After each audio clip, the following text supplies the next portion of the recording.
বিদ্যুৎ ও জ্বালানি খাত নিয়ে চলছে পরিকল্পিত অপপ্রচার। ড্যাবের সমাবেশে প্রধানমন্ত্রী। আওয়ামী লীগের খেসারত দিচ্ছে দেশ, সমাধানের চেষ্টায় সরকার। অন্তর্বর্তী সরকারের কর্মকাণ্ডের বৈধতা নিয়ে প্রশ্ন স্বরাষ্ট্রমন্ত্রীর। আওয়ামী লীগের ভাগ্য নির্ধারণ হবে আদালতে। ভারতকে হাসিনা কাজ খেলতে না দেওয়ার হুঁশিয়ারি রিজভীর। সরকারের আপোষ মনোভাবে দিল্লিতে শেখ হাসিনার প্রেস কনফারেন্স। জুলাই জাদুঘরকে দলীয়করণ না করার আহ্বান এনসিপির। আকাঙ্ক্ষা পূরণ না হলে আন্দোলনের হুঁশিয়ারি জামাতের। ডিজিএফআইয়ের গোপন বন্দিশালায় তারেক রহমানকে নির্যাতন। 5 আগস্টের পর আলামত ধ্বংস জানালেন চিফ প্রসিকিউটর। সালাউদ্দিন গুমে হাসিনা কামালের সম্পৃক্ততা। এবং পঞ্চগড় সীমান্তে শ্বাসরুদ্ধকর উত্তেজনা। বাংলাদেশকে ধরে নিয়ে গেছে বিএসএফ। পাল্টা ভারতীয় নাগরিককে আটক, নির্যাতন স্থানীয়দের। পতাকা বৈঠকেও মেলেনি সুরাহা।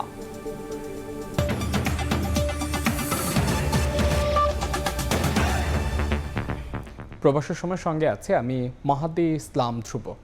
বিদ্যুৎ ও জ্বালানি খাত নিয়ে একটি চক্র অপপ্রচার চালাচ্ছে বলে মন্তব্য করেছেন প্রধানমন্ত্রী তারেক রহমান। বলেন, বিশেষ মহলকে সুবিধা দিতে পলাতক আওয়ামী লীগ সরকারের জ্বালানি নীতির খেসারত দিচ্ছে দেশ।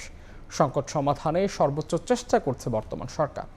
ডক্টর অ্যাসোসিয়েশন অব বাংলাদেশ ড্যাবের 37তম প্রতিষ্ঠা বার্ষিকী উপলক্ষে চিকিৎসক সমাবেশে সরকার প্রধান আরও বলেন, রোগীদের বিদেশমুখী হওয়া ঠেকাতে যথাযথভাবে সেবা দিতে হবে চিকিৎসকদের। আহমেদ সালেহিনের রিপোর্টে বিস্তারিত। সরকার প্রধানকে কাছে পেয়ে চিকিৎসকদের উচ্ছ্বাস। সাদরে বরণ করেন প্রধানমন্ত্রী তারেক রহমানকে। সঙ্গে ছিলেন তার সহধর্মিণী ডাক্তার জুবাইদুর রহমানও। জাতীয় সংসদের এলডি হলে ডক্টর অ্যাসোসিয়েশন অব বাংলাদেশ ড্যাবের 37তম প্রতিষ্ঠাবার্ষিকী উপলক্ষে আয়োজিত চিকিৎসক সমাবেশে যোগ দেন প্রধানমন্ত্রী। পায়রা উড়িয়ে ও জাতীয় পতাকা উত্তোলনের মধ্য দিয়ে অনুষ্ঠানের উদ্বোধন করেন সরকার প্রধান। পরে চিকিৎসক সমাবেশ থেকে প্রধানমন্ত্রীর কাছে চিকিৎসক নিয়োগ, চিকিৎসকদের সরকারি চাকরি ও অবসরের বয়সসীমা বাড়ানো সহ বেশ কিছু দাবি তুলে ধরেন চিকিৎসক নেতারা। বিশেষ অতিথির বক্তব্যে ডাক্তার জুবাইদুর রহমান বলেন, মানবিক মূল্যবোধ থেকেই দেশের প্রান্তিক পর্যায়ে পূর্ণ চিকিৎসা সেবা পৌঁছে দিতে হবে চিকিৎসকদেরকে। ড্যাব চিকিৎসকদের কল্যাণ, স্বাস্থ্যসেবার মানোন্নয়ন এবং মানুষের পাশে দাঁড়ানোর ক্ষেত্রে গুরুত্বপূর্ণ ভূমিকা পালন করবে। চিকিৎসকদের দাবি পূরণের আশ্বাস দিয়ে প্রধানমন্ত্রী বলেন, ফ্যাসিস্ট সরকারের রেখে যাওয়া ভঙ্গুর অর্থনীতির মধ্যেও স্বাস্থ্য খাতে সর্বোচ্চ গুরুত্ব দিচ্ছে বর্তমান সরকার। দেশের মানুষকে যেন চিকিৎসার জন্য বিদেশে যেতে না হয় এমনভাবে সেবা নিশ্চিত করতে হবে বলেও মন্তব্য করেন সরকার প্রধান। রাজনৈতিক সম্পৃক্ততা যেন পেশাগত দায়িত্ব পালনে বিঘ্ন না ঘটায় সে আহ্বানও ছিল প্রধানমন্ত্রীর। রাজনৈতিক সম্পৃক্ততা যেন নিজেদের পেশাগত দায়িত্ব পালনে বিঘ্ন না ঘটায়। দেশের মানুষ চিকিৎসকদের কাছ থেকে আরো দায়িত্বশীল এবং মানবিক ভূমিকা প্রত্যাশা করে। আমরা সকলে মিলে এমন একটি চিকিৎসা বান্ধব বাংলাদেশ গড়ে তুলি যেখানে দেশের প্রতিটি মানুষ মানসম্মত স্বাস্থ্য সেবা পাবে এবং উন্নত চিকিৎসার জন্য বিদেশমুখী হবে না আর ইনশাআল্লাহ। জ্বালানি ইস্যুতে প্রধানমন্ত্রী বলেন, একটি চক্র জ্বালানি ও বিদ্যুৎ সেক্টর নিয়ে অপপ্রচার চালাচ্ছে। বিগত আওয়ামী লীগ সরকার একটি মহলকে সুবিধা দিতেই জ্বালানির নীতিমালা করেছিল, যার খেসারত দিচ্ছে দেশের মানুষ। একটি চক্র খুব সুকৌশলে জ্বালানি কিংবা বিদ্যুৎ সেক্টরকে অস্থিতিশীল করার জন্য সক্রিয়।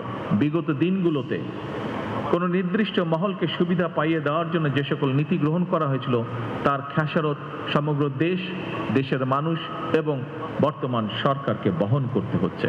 এর আগে এলডি হল চত্বরে নিম ও অর্জুনের 2টি চারাগাছ রোপণ করেন প্রধানমন্ত্রী তারেক রহমান এবং তার সহধর্মিণী ডাক্তার জুবাইদুর রহমান। আহমেদ সালেহিন, সময় সংবাদ, ঢাকা। এদিকে জুলাই গণ অভ্যুত্থানে শহীদ ও গুরুতর আহত 10 জনের পরিবারের সদস্যদের চাকরির নিয়োগপত্র তুলে দিয়েছেন প্রধানমন্ত্রী তারেক রহমান। জুলাই যোদ্ধাদের সিএনজি অটোরিকশা ও রিকশা উপহার দেন তিনি। এ সময় সরকার প্রধান বলেন, সব আন্দোলনে দেশের মানুষের আত্মত্যাগের মূল লক্ষ্য ছিল উন্নত বাংলাদেশ গড়ে তোলা। এ সময় সবার সম্মিলিত প্রচেষ্টায় সুন্দর বাংলাদেশ গড়ে তোলার প্রত্যয় ব্যক্ত করেন প্রধানমন্ত্রী তারেক রহমান।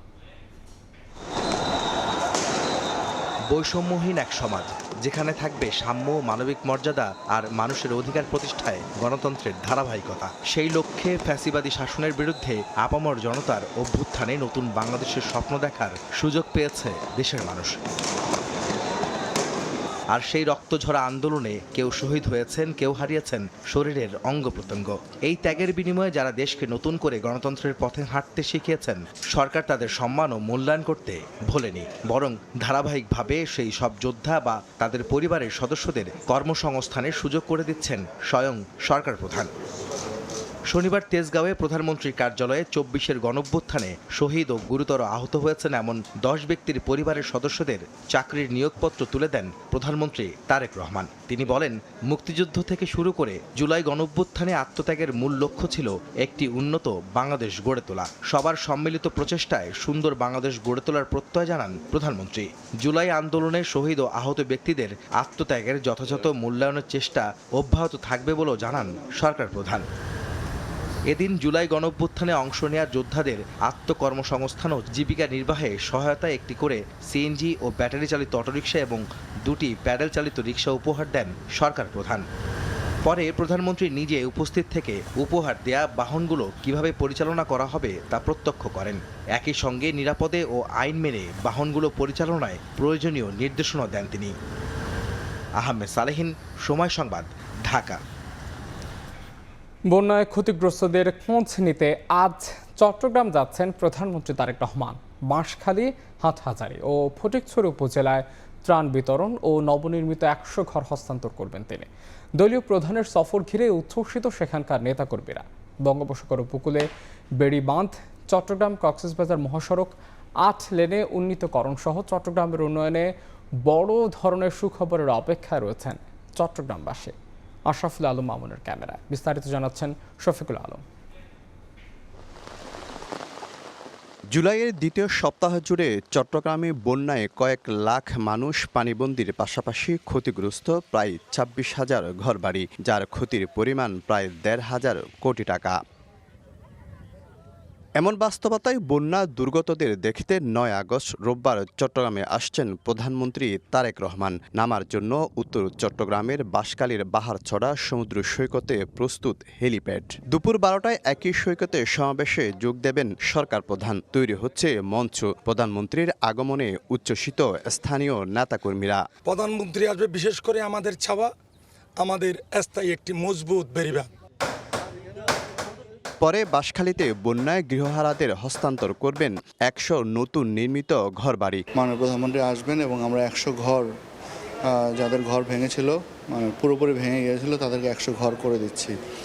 তো ঘরের চাবি হস্তান্তর করবেন। বাঁশখালী থেকে দুপুরে হেলিকপ্টারে উত্তর চট্টগ্রামের ফটিকছড়ির পেলাগাজী দিঘির মাঠে নামবেন প্রধানমন্ত্রী। প্রস্তুতি চলছে হেলিকপ্টারের মহড়ার। সেখান থেকে বাবুনগর মাদ্রাসা ও হাটহাজারী বড় মাদ্রাসায় যাওয়ার কথা রয়েছে সরকার প্রধানের। আমাদের নেতাকর্মীরা ওনার এই উপস্থিতিতে চাঙ্গা হবে এবং আমাদের সাংগঠনিক ভিত আরও বেশি মজবুত হবে বলে আমি মনে করি। ১৯২১ সালে প্রেসিডেন্ট জিয়াউর রহমান ও ১৯৯৬ সালে সাবেক ৩বারের প্রধানমন্ত্রী বেগম খালেদা জিয়া এসেছিলেন বাঁশখালীর এই বাহারছড়া ইউনিয়নে। দায়িত্ব গ্রহণের পর প্রথম সফর চট্টগ্রামে প্রধানমন্ত্রী তারেক রহমানের। তার আগমন উপলক্ষে বাঁশখালী জুড়ে সাজ রব নেতাকর্মীদের মাঝে। সবার প্রত্যাশা, চট্টগ্রামের জন্য বড় ধরনের সুখবর নিয়ে আসবেন প্রধানমন্ত্রী ও দলীয় প্রধান তারেক রহমান। শফিকুল আলম, সময় সংবাদ, চট্টগ্রাম। অন্তর্বর্তী সরকারের আইনি ও রাজনৈতিক বৈধতা নিয়ে প্রশ্ন তুলেছেন স্বরাষ্ট্রমন্ত্রী সালাউদ্দিন আহমদ। জুলাই গণঅভ্যুত্থানকে দীর্ঘ ১৭ বছরের আন্দোলনের ফল উল্লেখ করে স্বরাষ্ট্রমন্ত্রী জানান, আওয়ামী লীগের ভাগ্য নির্ধারণ হবে আদালতে। আর প্রধানমন্ত্রীর রাজনৈতিক উপদেষ্টা রুহুল কবির রিজভী বলেছেন, ভারত সরকারকে হাসিনা কাজ খেলতে দেওয়া হবে না। আর পানি সম্পদ মন্ত্রী বলেন, ফ্যাসিস্টের বিচার না করলে ক্ষমা করবে না দেশের মানুষ। জুলাই গণ অভ্যুত্থানের ২ বছর পূর্তি উপলক্ষে ঢাকা বিশ্ববিদ্যালয়ে আলোচনার সভায় অংশ নেন স্বরাষ্ট্রমন্ত্রী সালাউদ্দিন আহমেদ। প্রধানমন্ত্রীর রাজনৈতিক উপদেষ্টা রুহুল কবির রিজভী, ঢাকা বিশ্ববিদ্যালয়ের উপাচার্য সহ শিক্ষকরা রক্তচক্ষুর শিকার হয়ে এ সময় শেখ হাসিনাকে ফিরিয়ে আনতে কেউ কেউ নরম সুরে কথা বলছেন উল্লেখ করে রুহুল কবির রিজভী বলেন, জুলাই আন্দোলনকে যেন কেউ ভুলে না যায়। সরকারের অনুমতি ছাড়া একটি আন্তর্জাতিক প্রতিষ্ঠান দিল্লিতে সে করতে পারে, কি বলে যে কোনো অনুষ্ঠান করতে পারে, আর সেখানে পলাতক এক ফ্যাসিস্ট এখানে কথা বলবে, সেখানে সরকারের কিছু না। চীন, মায়ানমার, বাংলাদেশ করিডোরের কথা বলছেন, সেই কারণেই কি হাসিনা কার্ড খেলা হচ্ছে? এটা আজকে মানুষের কাছে সবথেকে বড় প্রশ্ন।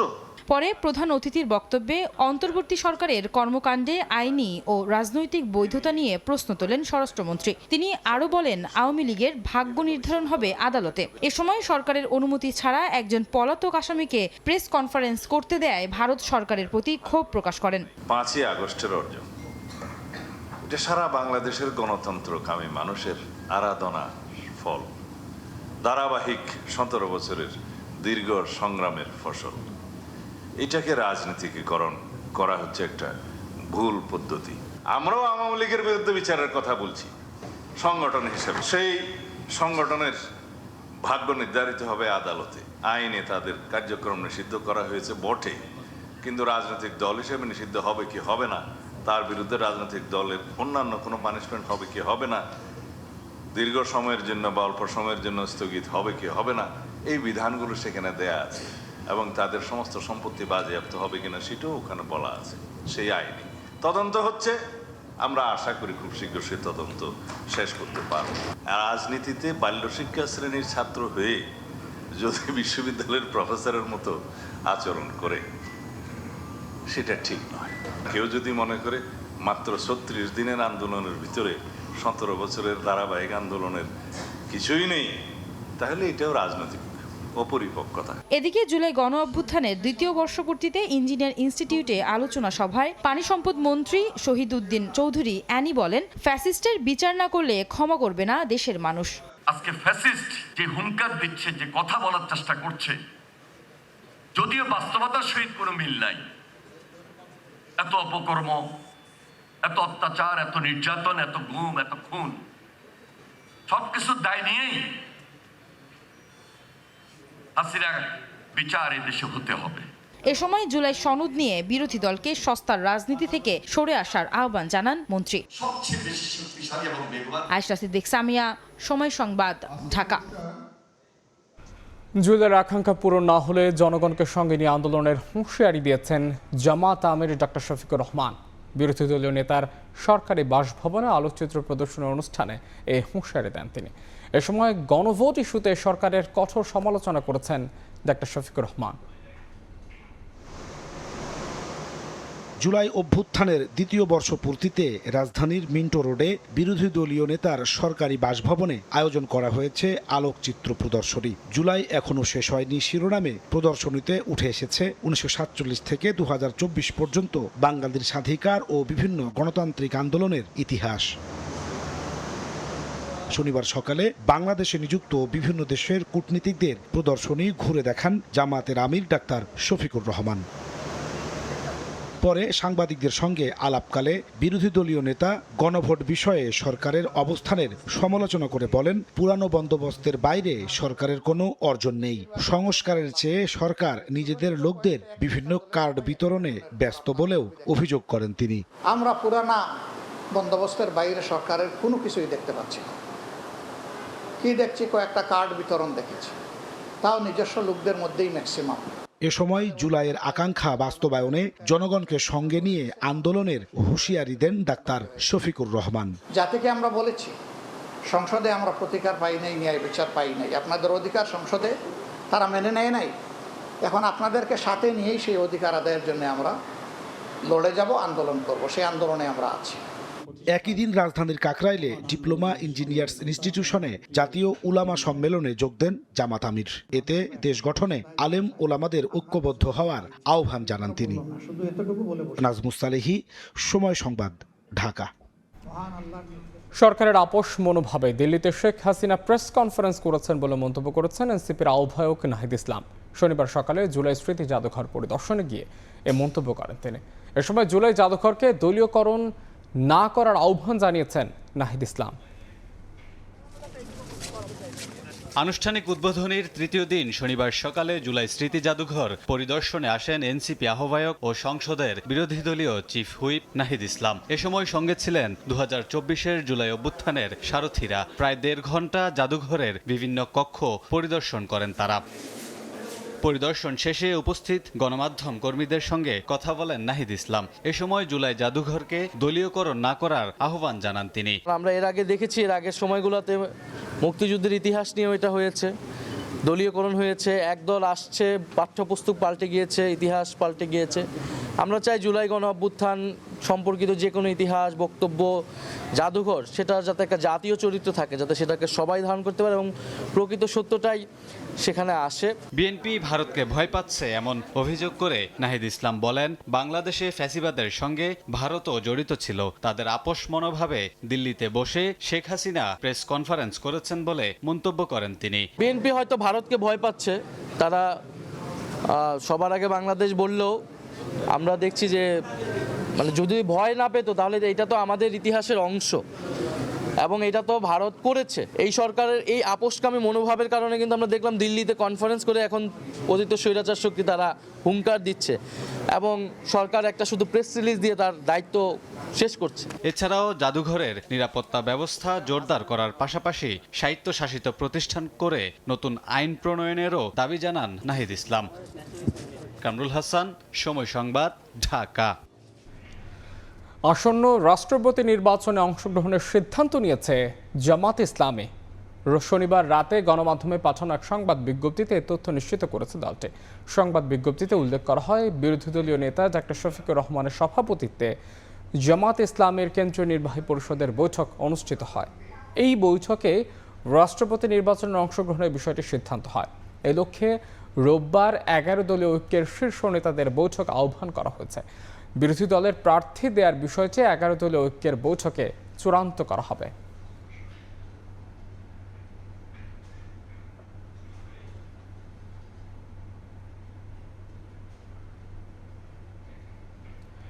এক 11 সরকারের সময় ডিজিএফআই এর জেআইসি সেলে আটকে রেখে নির্যাতন করা হয় বর্তমান প্রধানমন্ত্রী তারেক রহমানকে। 24-এর 5 আগস্টের পর সংস্কার করে নষ্ট করা হয় এর বেশিরভাগ আলামত। আন্তর্জাতিক অপরাধ ট্রাইব্যুনালের 3 বিচারক সহ আইনজীবীদের নিয়ে গোপন বন্দিশালা পরিদর্শনের পর এই কথা জানান চিফ প্রসিকিউটর। এদিকে সালাউদ্দিন আহমেদকে গুমের ঘটনায় শেখ হাসিনা, আসাদুজ্জামান খান কামাল এবং জিয়াউল হাসানের সম্পৃক্ততা পেয়েছে তদন্ত সংস্থা।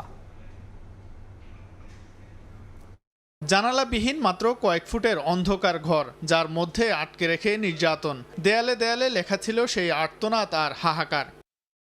ডিজিএফআই এর গোপন বন্দিশালা জেআইসি সেলে এমন নির্যাতনের অভিযোগ। শনিবার সকালে বন্দিশালাটি পরিদর্শনে আসেন আন্তর্জাতিক অপরাধ ট্রাইব্যুনালের 3 জন বিচারক, প্রসিকিউশন টিম ও আসামি পক্ষের আইনজীবীরা। পরিদর্শন শেষে চিফ প্রসিকিউটর জানায়, 1-11 সময় এখানে আটকে রেখে নির্যাতন করা হয়েছিল বর্তমান প্রধানমন্ত্রী তারেক রহমানকে।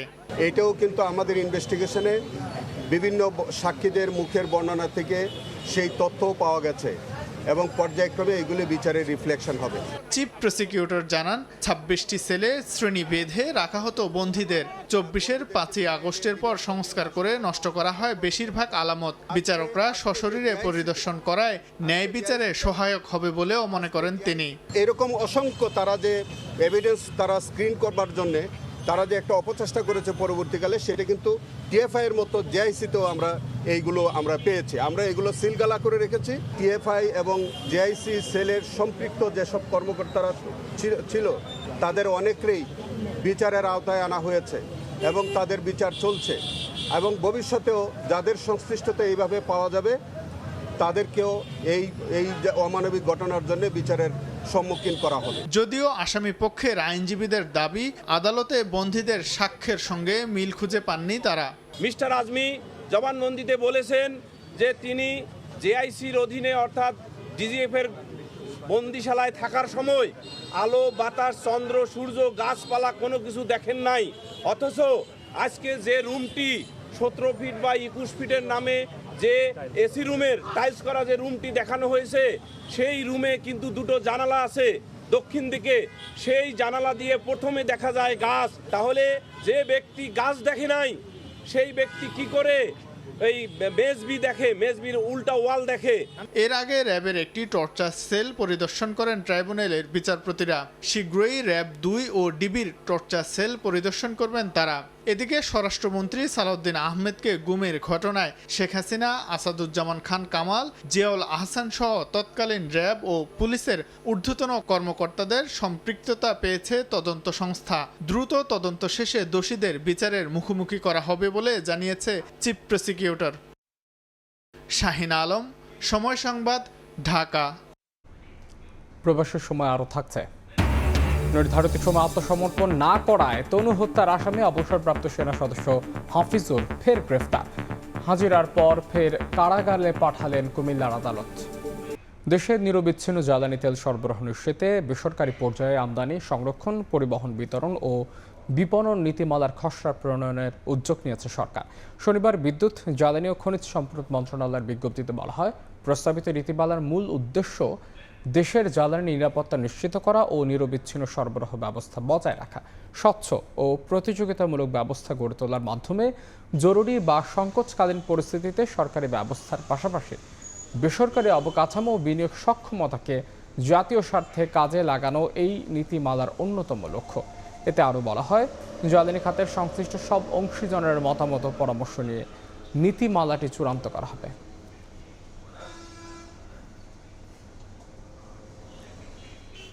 প্রকৌশলী দলের কাজ সফলভাবে শেষ হলে কারিগরি সমস্যায় রোমে আটকা পড়া বিমানের ফ্লাইটটি রোববারের মধ্যে দেশে ফিরবে বলে আশ্বাস করেছেন বেসামরিক বিমান পরিবহন ও পর্যটন মন্ত্রী আফরোজা খানম। শনিবার বিকেলে রাজধানীর একটি হোটেলে ট্রাভেল অ্যান্ড ট্যুরিজম ডেভেলপমেন্ট সেন্টারের অনুষ্ঠানে এ কথা জানান তিনি। যাত্রীদের অসুবিধার জন্য দুঃখ প্রকাশ করে মন্ত্রী বলেন, ভবিষ্যতে আরও দক্ষ টেকনিক্যাল টিম নিয়োগ দেওয়ার চেষ্টা করবে বিমান। এর আগে বিমান বিবৃতিতে জানায়, পরিকল্পনা অনুযায়ী কারিগরি সমস্যা মেরামতের পর ইতালির স্থানীয় সময় রাত 10টায় ঢাকার উদ্দেশ্যে ছেড়ে 9 আগস্ট রোববার সকাল 10:30টায় ঢাকায় পৌঁছানোর সম্ভাবনা রয়েছে এই উড়োজাহাজটির।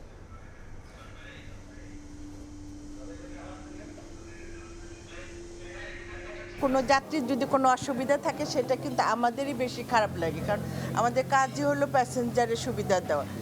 যাক, সাময়িক তাদের অসুবিধা হয়েছে, এটা আমরা স্বীকার করছি, কিন্তু এখন আশা করি আপাতত অসুবিধা নেই, কালকের মধ্যে ইনশাল্লাহ চলে আসবে। আমরা চেষ্টা করছি ইঞ্জিনিয়ারিং সাইডে আমাদের আরও লোক নিয়োগ করব, যাতে ভালো লোক ইঞ্জিনিয়ারিং সাইডটা ইমপ্রুভ করা যায়, যাতে সামনের জন্য আর সমস্যাটা না হয়। সড়কে একদিনেই 5 জেলায় প্রাণ গেল 10 জনের। নাটোরে ভটভটি ও বাসের সংঘর্ষে প্রাণ গেছে 3 গরু ব্যবসায়ী। এদিকে সিরাজগঞ্জে ট্রাকের বাস ধাক্কায় মৃত্যু হয়েছে 2 জনের। কিশোরগঞ্জে বাস চাপায় অটোরিকশা চালক সহ 2 জন নিহত হয়েছেন। সড়ক মহাসড়ক যেন মৃত্যুফাত। যান চালকদের বেপরোয়া গতি আর পথচারীদের অসচেতনতায় প্রতিনিয়তই ঝরছে প্রাণ। আজও 10 জনের মৃত্যু হয়েছে। শনিবার সকালে নাটোরের গুরুদাসপুরের নয়াবাজারে গরুবাহী ভটভটি ও রাজশাহীগামী বাসের মুখোমুখি সংঘর্ষ হয়। এতে ঘটনাস্থলেই এক গরু ব্যবসায়ী নিহত হন। খবর পেয়ে পুলিশ গুরুতর আহত অবস্থায় কয়েকজনকে হাসপাতালে নিলে চিকিৎসাধীন অবস্থায় আরও 2 জনের মৃত্যু হয়। অবস্থা আশঙ্কাজনক হয় 3 জনকে উন্নত চিকিৎসার জন্য রাজশাহী মেডিকেল হাসপাতালে পাঠানো হয়েছে। রোড অ্যাক্সিডেন্টে আজকে 3 জন মারা গেছে। এই আমাদের ধামানিপাড়া গ্রামের 2 ভাই মারা গেছে। সিরাজগঞ্জ থেকে আসা পণ্যবাহী ট্রাক নলকা ওভারপাসে ওঠার সময় একটি বাস ধাক্কা দেয়। এতে ঘটনাস্থলেই 2 জন নিহত হন। আহত হন অন্তত 10 জন। 100 স্পিড ওভারের গতি হয়ে যায়, তখন উনি উপর দিয়ে না যায়, নিচ দিয়ে আসে। আমাদের লোকাল একটি ট্রাক ছিল, নিচে দাঁড়িয়ে ছিল, ওই গাড়ি দিয়ে বডি দিয়ে এসে মেরে দেয়। মেরে দেওয়ার কারণে ঘটনাস্থলে 2 জন লোক এখানে মারা যায়। পিছনে থামে না আসলে গাড়িটার মাঝখানে মেরে দেওয়া, ঘটনাস্থলেই ড্রাইভার সহ 2 জন নিহত হয়ে গেছে। ঠাকুরগাঁয়ে পথচারীর সঙ্গে ধাক্কা লাগে মোটরসাইকেল আরোহীর। এতে মোটরসাইকেল থেকে পড়ে অর্ণব ইসলাম ও পথচারী আবুল হোসেনের মৃত্যু হয়েছে। আহত আরও একজনের অবস্থা গুরুতর। কিশোরগঞ্জের পাকুন্দিয়ায় বাস চাপায় অটোরিকশা চালক নিহত হয়েছেন। গুরুতর আহত 3 জনকে হাসপাতালে নেওয়া হলে চিকিৎসাধীন অবস্থায় মৃত্যু হয় আরও একজনের। এছাড়া বান্দরবানের আলীকদমে বাস দুর্ঘটনায় হোসাইন নামে একজন নিহত হয়েছেন।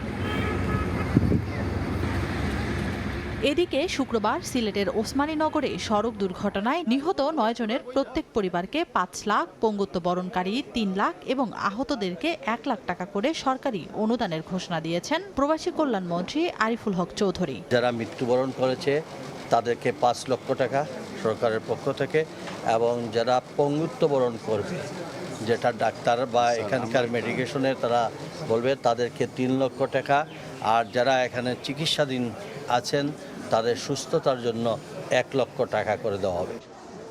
তানজিনা তাসনিম, সময় সংবাদ। সড়কে কোনোভাবেই থামছে না মৃত্যুর মিছিল। যানবাহনের বেপরোয়া গতির কারণে প্রতিদিনই ঝরছে প্রাণ।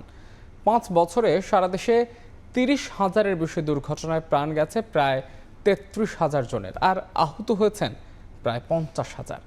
এ নিয়ে বিশেষজ্ঞরা বলছেন, আইনের দুর্বল প্রয়োগ আর দায়ীদের শাস্তি না পাওয়াই এই সড়ক দুর্ঘটনার মূল কারণ। আল মামুনের ছবিতে তানভীর হাসান মেঘের রিপোর্টে দেখুন বিস্তারিত।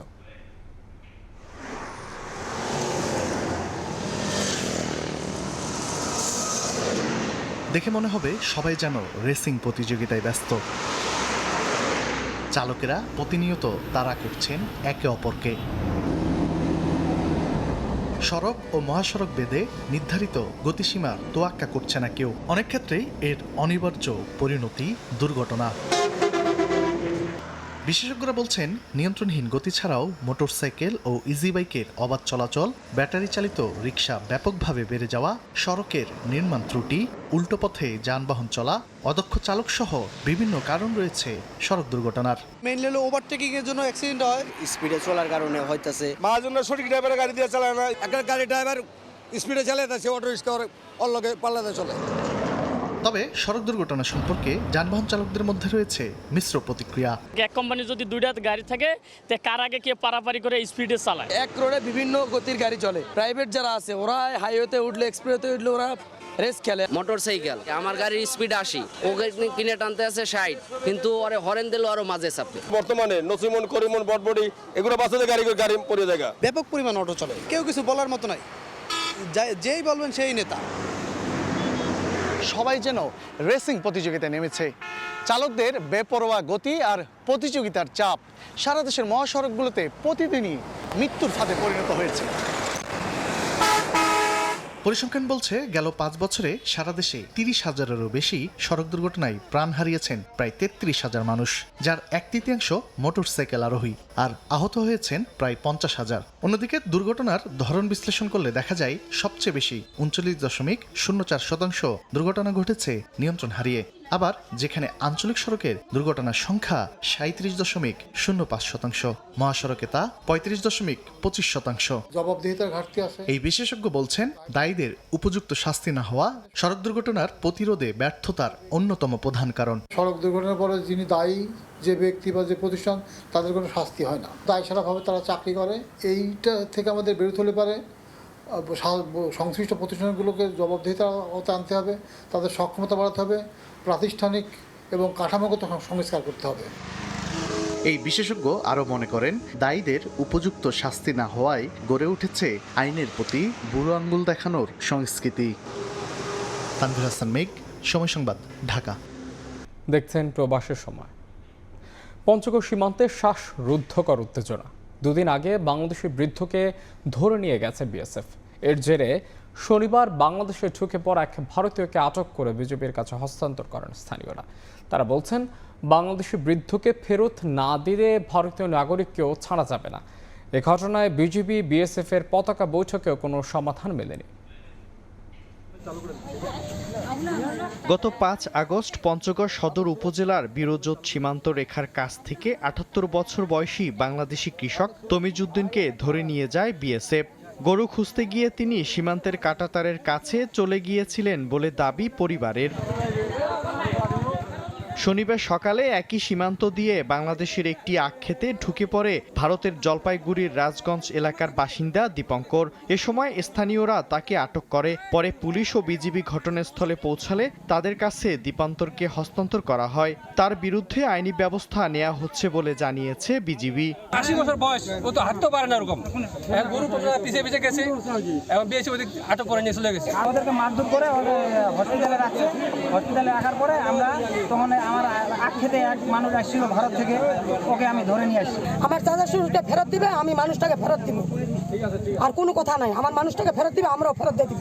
এ ঘটনায় বিজিবি বিএসএফ এর কোম্পানি কমান্ডার পর্যায়ে পতাকা বৈঠক হয়। এ সময় বিএসএফ জানায় বাংলাদেশি কৃষক তমিজ উদ্দিনকে সীমান্তের কাঁটাতারের কাছে যাওয়ার অভিযোগে জেল হাজতে প্রেরণ করা হয়েছে। সময় সংবাদ, পঞ্চগড়। আদালতের নির্দেশে নির্ধারিত সময় আত্মসমর্পণ না করায় কুমিল্লার সোহাগী জাহান তনু হত্যা মামলার আসামি অবসরপ্রাপ্ত সেনা সদস্য হাফিজুর রহমানকে ফের গ্রেফতার করেছে পুলিশ। শুক্রবার রাতে ঢাকার কেরানীগঞ্জের নিজ বাসা থেকে তাকে গ্রেফতার করা হয়। শনিবার বিকেলে তাকে কুমিল্লার জ্যেষ্ঠ বিচারিক হাকিম আদালতে হাজির করা হলে ফের কারাগারে পাঠানোর নির্দেশ দেন বিচারক। পুলিশ জানায় হাফিজুর রহমান যেন পালাতে না পারেন এবং চেম্বার আদালতের নির্দেশনা বাস্তবায়ন করা যায়, সেজন্যই তাকে গ্রেফতার করা হয়েছে।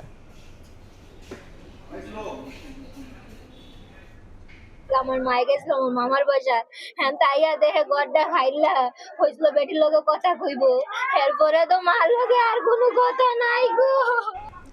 কুমিল্লায় বাড়ির মালিকের খুন্ডিত মরদেহ উদ্ধার করা হয়েছে। শনিবার বিকেলে দেবিদ্দার আলমপুর পূর্বাশা আবাসিক এলাকা থেকে মরদেহটি উদ্ধার করা হয়। স্থানীয়রা জানান সকালে ফরিদার ইয়াসমিনের ছোট মেয়ে মরিয়মের মাকে দেখতে না পেয়ে খোঁজাখুঁজি শুরু করে। বাড়ির পেছনের পলিথিনে মোড়ানো কয়েকটি প্যাকেটে দেখতে পান। খবর পেয়ে পুলিশ 9টি পলিথিনে মোড়ানো অবস্থায় ফরিদার খণ্ডিত মরদেহ উদ্ধার করে। এই ঘটনায় ভাড়াটিয়া লাইলি আক্তারকে আটক করেছে পুলিশ। প্রাথমিক জিজ্ঞাসাবাদে আরও 4 জনের নাম পাওয়া গেছে। ধারণা করা হচ্ছে স্বর্ণালঙ্কারের জন্য তাকে হত্যা করা হয়েছে।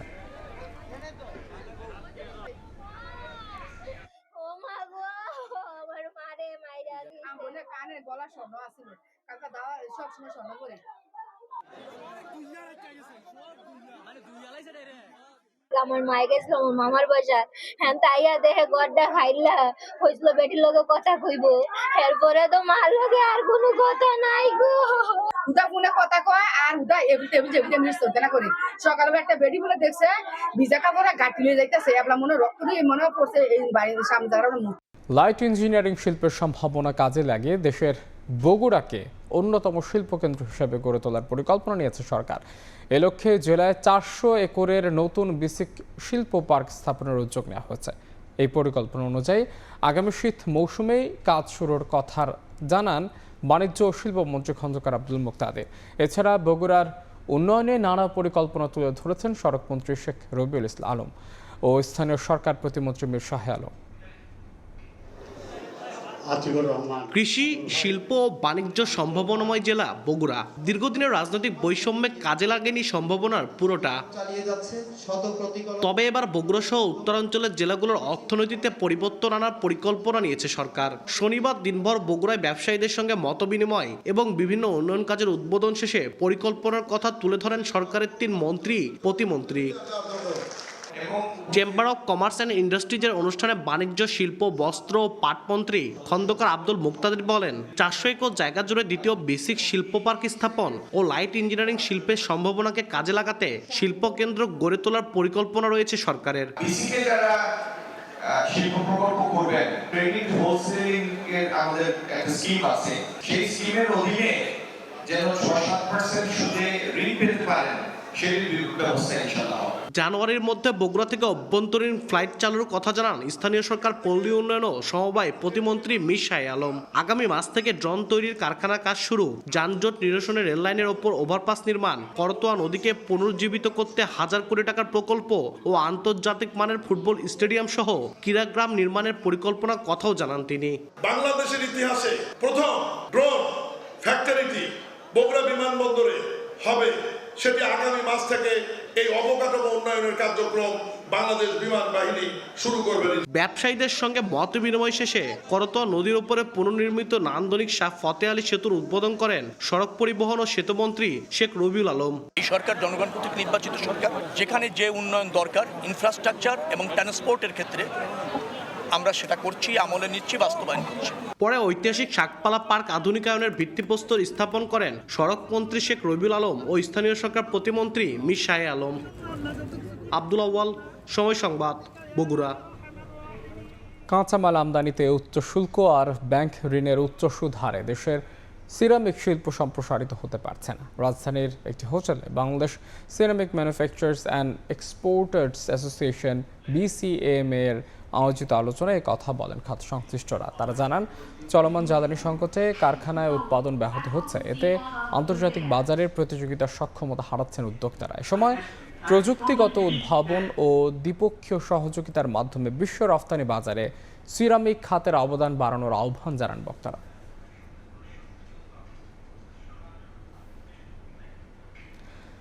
ডেঙ্গু নিয়ন্ত্রণে কঠোর আইন প্রয়োগে 9 জন ম্যাজিস্ট্রেট নিয়োগ করা হয়েছে ঢাকা উত্তর সিটি কর্পোরেশনে। মোবাইল কোর্টের মাধ্যমে টাস্ক ফোর্স গঠন করে এই 9 জন ম্যাজিস্ট্রেট কাজ করবেন বলে জানিয়েছেন ডিএনসিসির প্রশাসক শফিকুল ইসলাম খান মিল্টন। 17 নম্বর ওয়ার্ডে বিশেষ পরিচ্ছন্নতা অভিযানের উদ্বোধন করে কথা বলেন তিনি। পরিচ্ছন্নতা কার্যক্রম বাস্তবায়নে সিটি কর্পোরেশনের পাশাপাশি জনগণকেও এগিয়ে আসার আহ্বান জানান তিনি।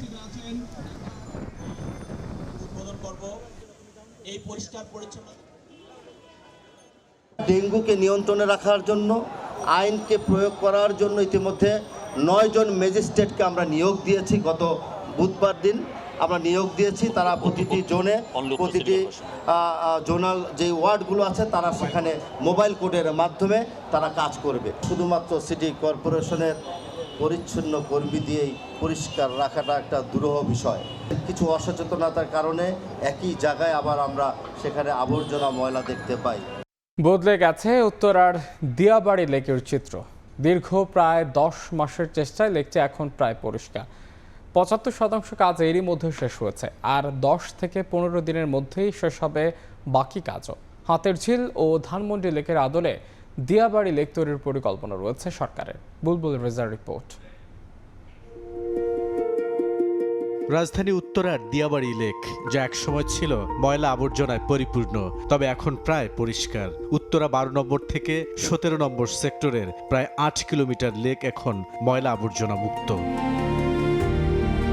নির্বাচনের আগে 4 মাস, নির্বাচনের পরে আরও 5 মাস, এই 9 মাসে শেষ হয়েছে প্রায় 8 কিলোমিটার লেকের পরিচ্ছন্নতা কার্যক্রম। আর এই কাজটি সম্পন্ন হয়েছে কোনো ধরনের সরকারি সহায়তা ছাড়াই। ঢাকা মহানগর উত্তর বিএনপির যুগ্ম আহ্বায়ক আফাজউদ্দিনের নেতৃত্বে প্রতিদিন প্রায় অর্ধশত মানুষের অক্লান্ত পরিশ্রমের ফলে কাজটি এখন শেষের পথে।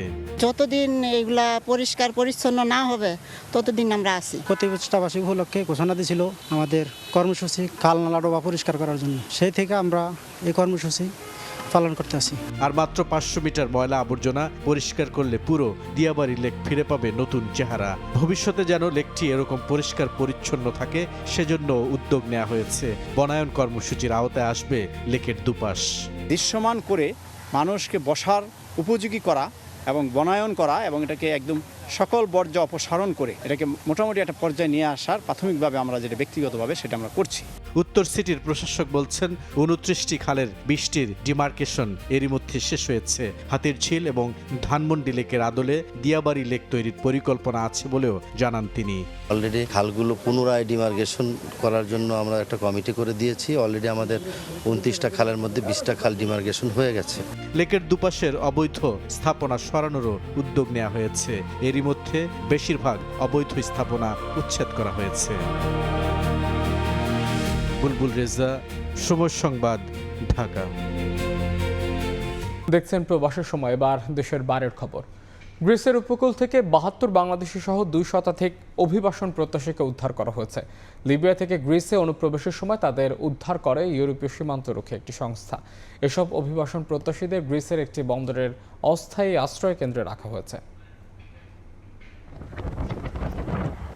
ইউরোপের স্বপ্ন যেন মহামারী আকার ধারণ করেছে। জীবনের ঝুঁকি নিয়ে ভূমধ্যসাগর পাড়ি দিয়ে গ্রিসের দক্ষিণাঞ্চলে পৌঁছায় 40 অভিবাসন প্রত্যাশী। ইয়েরা পেত্রার দক্ষিণ পূর্ব উপকূলে তাদের বহনকারী নৌকাটি শনাক্ত করে ইউরোপীয় সীমান্তরক্ষী সংস্থা ফ্রন্টেক্সের একটি বিমান। পরে কোস্টগার্ড ও একটি মাছ ধরার নৌকার সহায়তায় তাদের নিরাপদে বন্দরে নেওয়া হয়। এরপর শুরু হয় নিবন্ধন ও পরিচয় যাচাইয়ের প্রক্রিয়া। শুক্রবার এক প্রতিবেদনে বিষয়টি জানায় মিডল ইস্ট মনিটর।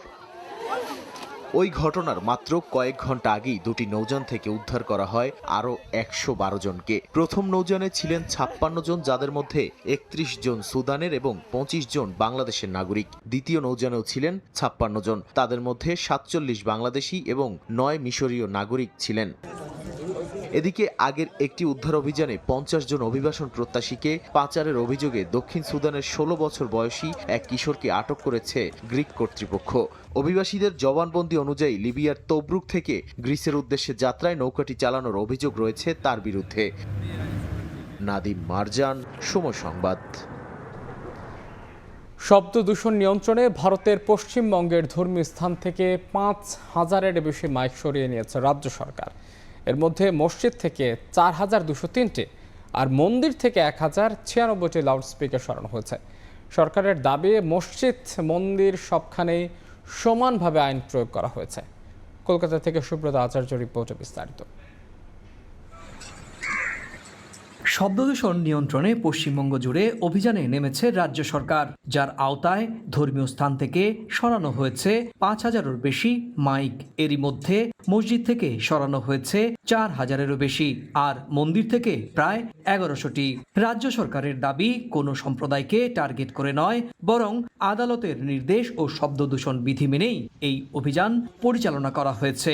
একই সঙ্গে ধর্মীয় প্রতিষ্ঠানগুলোর সঙ্গে আলোচনা করেই ব্যবস্থা নেওয়ার দাবি করেছে প্রশাসন। তবে কয়েকটি মসজিদ কমিটি ও মুসলিম সংগঠনের অভিযোগ, কয়েক জায়গায় শব্দের মাত্রা পরীক্ষা না করেই মাইক খুলতে বলা হয়েছে। প্রশ্ন তুলেছে রাজ্যের বিরোধী শিবিরও। মসজিদ, মন্দির, রাজনৈতিক সভা এবং সামাজিক অনুষ্ঠান সব ক্ষেত্রেই একই নিয়ম প্রয়োগের দাবি করেছেন তারা। বিতর্কের পেছনে রয়েছে সরকারের আগের কয়েকটি সিদ্ধান্ত। মে মাসে ক্ষমতায় এসেই 1950 সালের পশু জবাই নিয়ন্ত্রণ আইন কঠোরভাবে প্রয়োগের উদ্যোগ নেয় শুভেন্দু সরকার। একই সময়ে কয়েকটি মসজিদ থেকে মাইক খুলে দেওয়ার অভিযোগও ওঠে।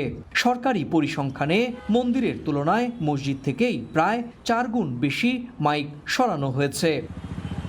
সুব্রত আচার্য, সময় সংবাদ, কলকাতা। সুইডেনের রাজধানী স্টকহোম থেকে মাত্র 1 ঘন্টার দূরত্বে জনপ্রিয় দ্বীপ শহর ভ্যাক্সহোমের সড়কপথে সহজে পৌঁছানো গেলেও বেশিরভাগ পর্যটকের পছন্দের পথ, কারণ যাত্রাপথ জুড়েই মেলে স্টকহোম আর্কিপেলাগোর অপূর্ব সৌন্দর্য। সুইডেন থেকে ভ্যাক্সহোম দ্বীপ নিয়ে আরও জানাচ্ছেন সহকর্মী শফিউল আলম।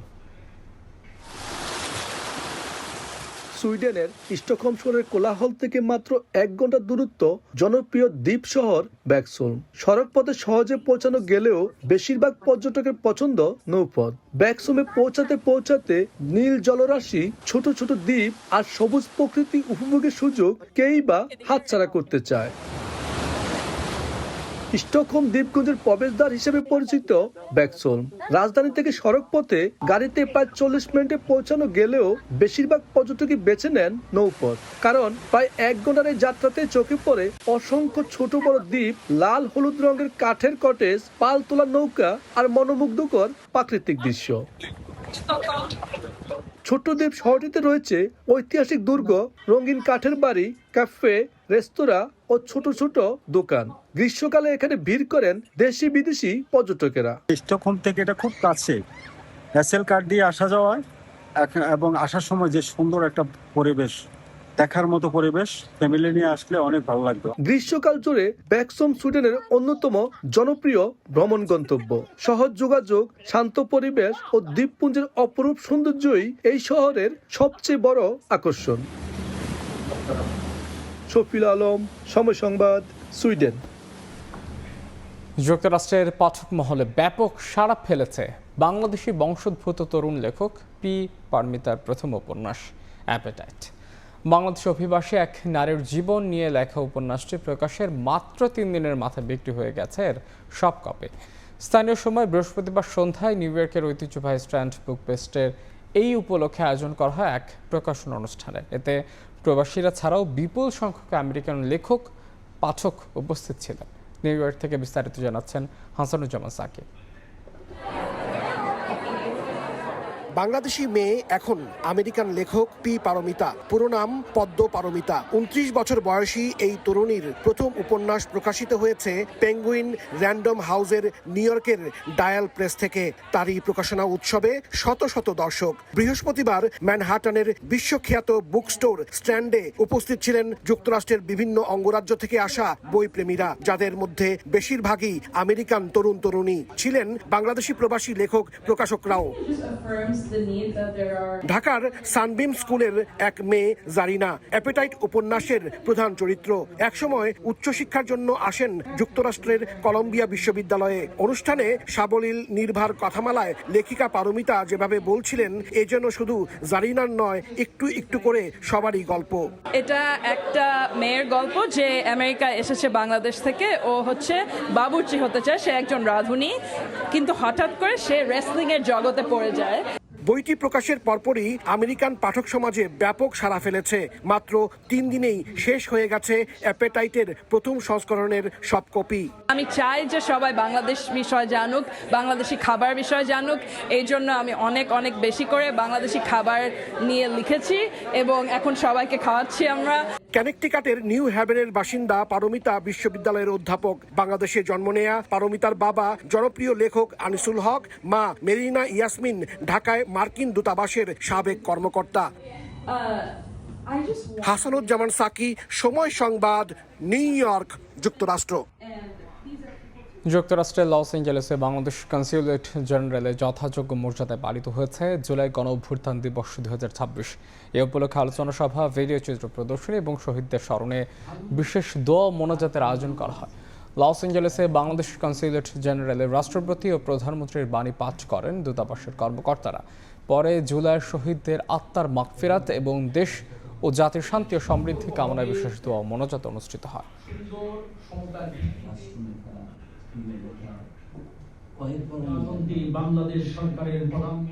দেখছেন প্রবাসের সময়, সঙ্গেই থাকুন।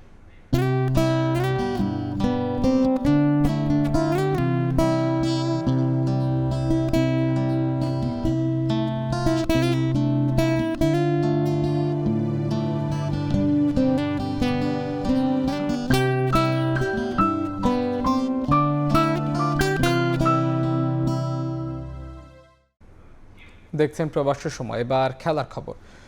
জিম্বাবুয়েতে আশানুরূপ পারফরমেন্স না আসলেও টাইগারদের উপর আস্থা হারাচ্ছেন না যুব ও ক্রীড়া প্রতিমন্ত্রী আমিনুল হক। তার মতে, ঘরের মাটিতে বড় দলগুলোর বিপক্ষে ধারাবাহিক পারফরমেন্স করে শান্তরা দেখিয়েছে তাদের সক্ষমতা।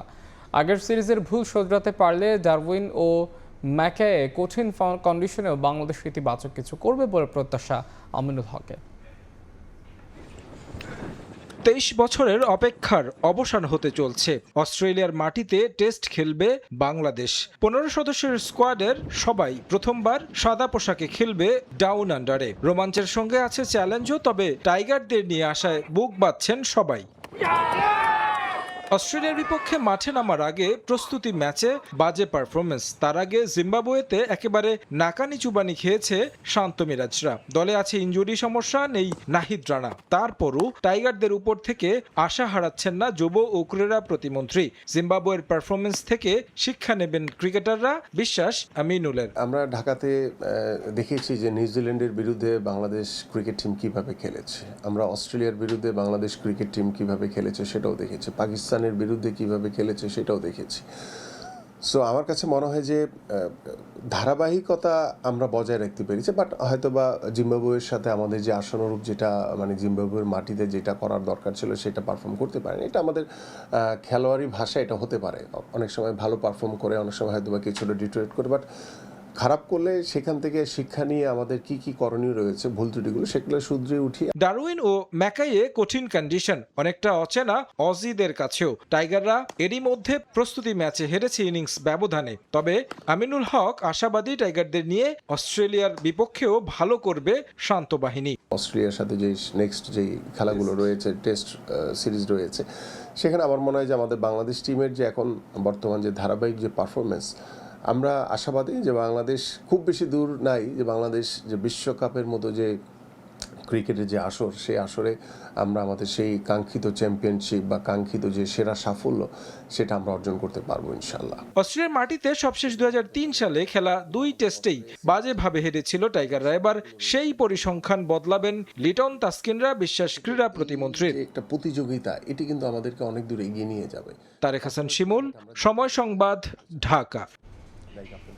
এ পর্যায়ে শীর্ষ সংবাদ জানিয়ে দিচ্ছে আরও একবার। বিদ্যুৎ ও জ্বালানি খাত নিয়ে চলছে পরিকল্পিত অপপ্রচার। জ্যাবের সমাবেশে প্রধানমন্ত্রী আওয়ামী নীতির খেসারত দিচ্ছে দেশ সমাধানের চেষ্টায় সরকার। অন্তর্বর্তী সরকারের কর্মকাণ্ডের বৈধতা নিয়ে প্রশ্ন স্বরাষ্ট্রমন্ত্রীর। আওয়ামী লীগের ভাগ্য নির্ধারণ হবে আদালতে। ভারতকে হাসিনা কাজ খেলতে না দেওয়ার হুঁশিয়ারি। এবং সরকারের আপোষ মনোভাবে দিল্লিতে শেখ হাসিনার প্রেস কনফারেন্স। জুলাই জাদুঘরকে দলীয়করণ না করার আহ্বান এনসিপির। আকাঙ্ক্ষা পূরণ না হলে আন্দোলনের হুঁশিয়ারি জামাতের।